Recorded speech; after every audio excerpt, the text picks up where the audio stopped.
Hello दर्शकों, Anupama episode देखने वाले दर्शकों को मेरा नमस्कार। मैं सरम। प्लीज़ मेरे चैनल को लाइक सब्सक्राइब शेयर करें। तो आइए आज हम देखते हैं जानकी काकी अनुपमा के पास आती है और कहती है कि अनुपमा तुम थोड़ा सा परेशान लग रही हो। तो अनुपमा बताती है कि हाँ, कुठारेस का फ़ोन आया था तो मुझे सुबह मिलने के लिए बुलाया था। तो जानकी काकी शॉक होती है और कहती है कि हैं सामने से तुम्हें फ़ोन आया। तो कहती है अनुपमा कहती है कि हाँ, कि तुम किसी को मत बताना। तो वो कहती है कि क्या कहने के लिए बुलाया होगा? हाँ, तुझे सामने से माफ़ी माँगेगा और तुमको कहेगा कि सबसे अलग माफ़ी माँग लेता हूँ और काम निपटाता हूँ। और अनुपमा सोचती है और कहती है कि ऐसा कुछ भी नहीं होने वाला।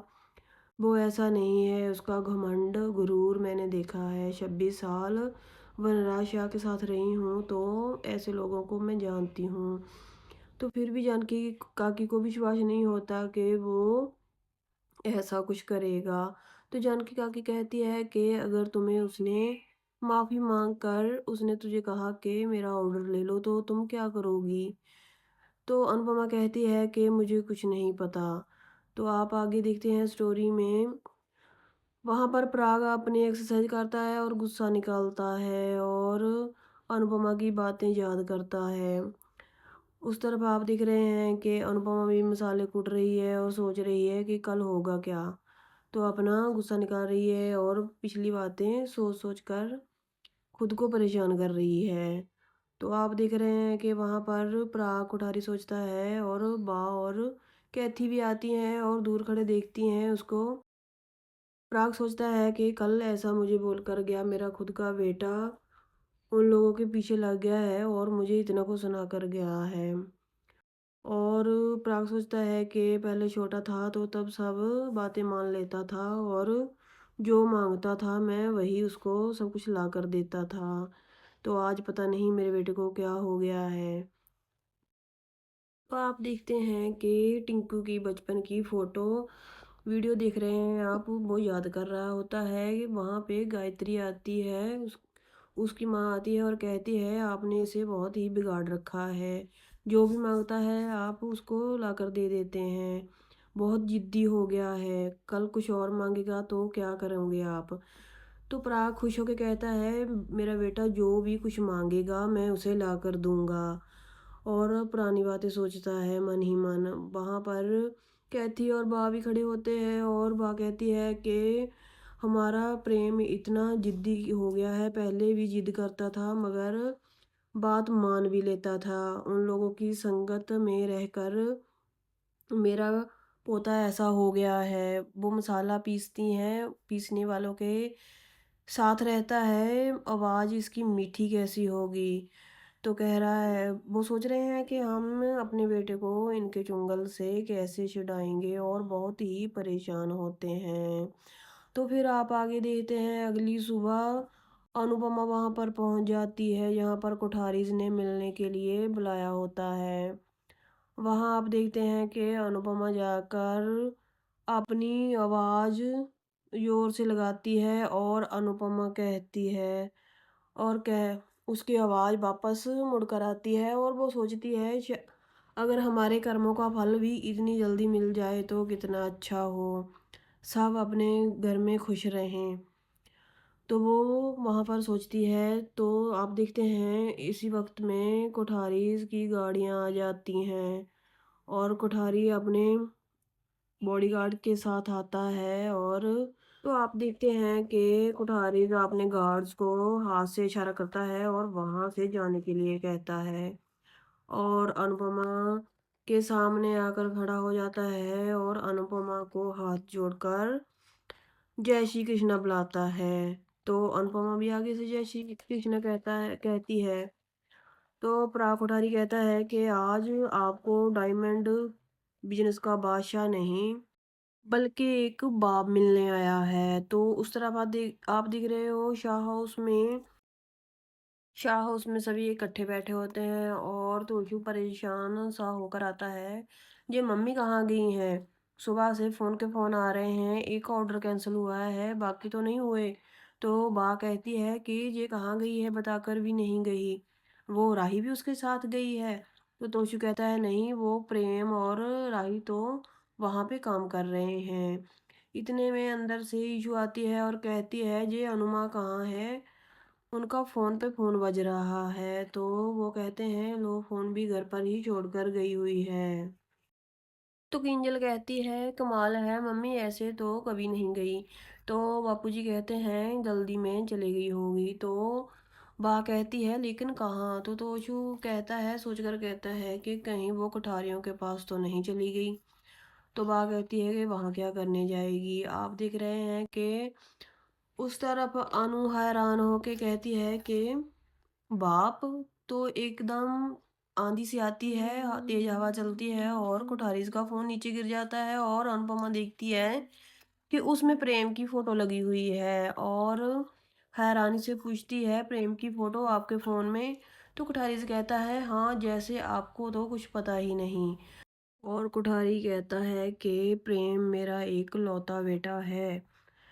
तो अनु ऐसे शौक में हो जाती है कि अपना दिमाग पीछे को दौड़ाती है। जब वो प्रेम से पूछती थी तुम्हारे परिवार वाले तो होंगे, तो उसने कहा था कि नहीं, मैं अनाथ हूँ। उसने ऐसे मौके बहुत आए थे तो पूछा था उससे प्रेम से। वो बात को इग्नोर करता रहा तो प्रार्थना भी मिली थी, तो तब भी उसने कहा था कि मैं इसको जानता नहीं हूँ।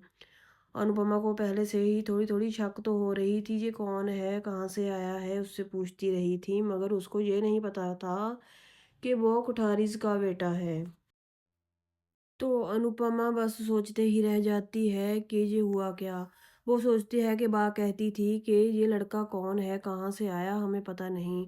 वे पहले पास सारथी बना, फिर शरणार्थी बना, उसके बारे में हमें कुछ नहीं पता। तो अनुपमा बा की कही हुई बातें याद करती थी और प्राग कहता है कि आपको सच में नहीं पता कि आप झूठ बोल रही हैं। आप जो झूठ बोलता है उस उनसे मुझे सख्त नफरत है। अगर आप नहीं जानती कि मेरा बेटा है प्रेम, तो आप झूठ बोल रही हैं।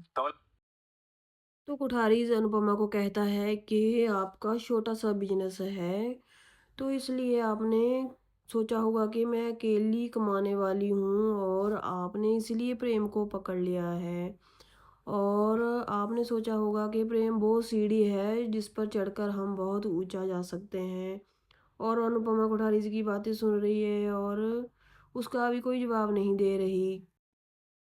तो कोठारी अनुपमा को कहता है कि तुम भी यही सोचती हो ना कि मेरी बेटी की शादी प्रेम से हो। तो कोठारी से कहता है वो जरूरी नहीं, जो आप सोचती हो मैं भी सोच रहा हूँ। तो आप भी चाहती होंगी कि मेरी बेटी की शादी एक बहुत ही बड़े घर में हो, सभी सोचते हैं, मगर मैं ऐसा नहीं सोचता। तो पराग कोठारी कहता है अगर रिश्ता करना हो तो अपने बराबर से करना, बराबरी के बंधे से इंसान से करना चाहिए। तो अनुपमा कहती है ये दो बातें सुनो। पहली बात कि कान्हा जी की सौगंध, मुझे कभी भी नहीं पता था कि प्रेम तुम्हारा बेटा है। और दूसरी बात कि मेरी बेटी भी कोई राह चलती नहीं, अनुज कपाड़िया, हाँ, कपाड़िया एम्पायर की बेटी है। पराग कोठारी कहता है कि ये रिश्ता कभी भी नहीं हो सकता और मैं ना ही अपने बेटे का रिश्ता तुम्हारी बेटी से करूँगा। तो आगे हमें देखने को मिलता है, तभी हमें देखने को मिलता है कि प्रेम बहुत कोशिश करता है राही को कुछ बात बताने की, पर वो राही नहीं सुनती और कहती रहती है कि मैं बाद में सुनूंगी, कि मैं अभी बिजी हूँ। मेरा माइंड तुम्हारे जितना शार्प नहीं कि मैं बातें करती करती कैलकुलेशन भी करी जाऊँ।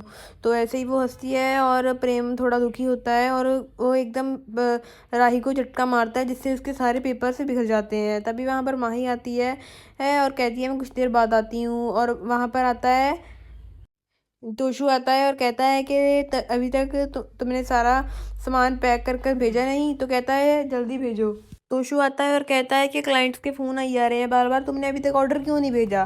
तो उसी थोड़ी टाइम बाद प्रेम बाहर आता है और बाहर आके एकदम स्ट्रेस फील करता है और वहाँ एक डंडा उठाता है और ज़ोर ज़ोर से दीवार में मारने लग पड़ता है, सारा गुस्सा उस दीवार पर निकाल देता है।